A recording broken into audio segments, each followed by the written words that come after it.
It's very different. For to start with, obviously, again, biodiversity and nature is an important part of the climate solutions. So there is definitely interlinkages.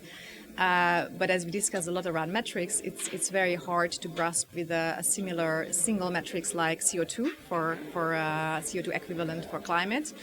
To start with, it's biodiversity is living, it's nature, it's people, it's animals, it's species. So it's so diverse that obviously we can't make it to justice to simplify with one simple metrics. But that shouldn't be the excuse for inaction.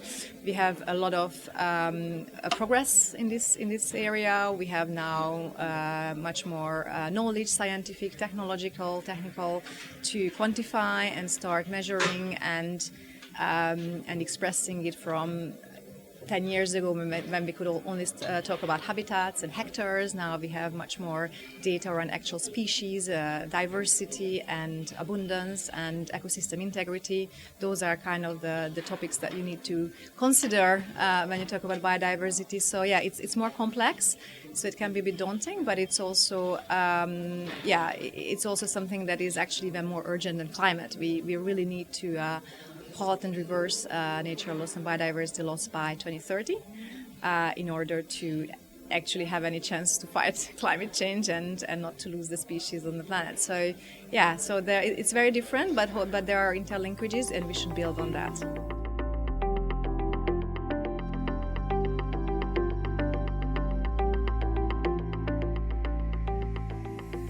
Again, it's an emerging topic. If we again discuss also that in the session that this was the first COP where there was a dedicated finance day, so it's on the investors' agenda.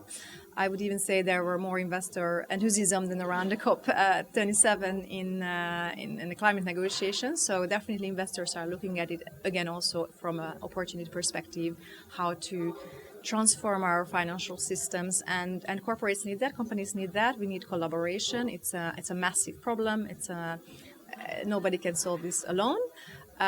So obviously, investors will be required to help companies with the transitioning them from nature negative to nature positive, and working together on the business case, working together on the investment opportunities, and it's already happening, I think. So again, the good thing is that the partnership is key. Collaboration between public, private, domestic, international companies, investors, and civil society.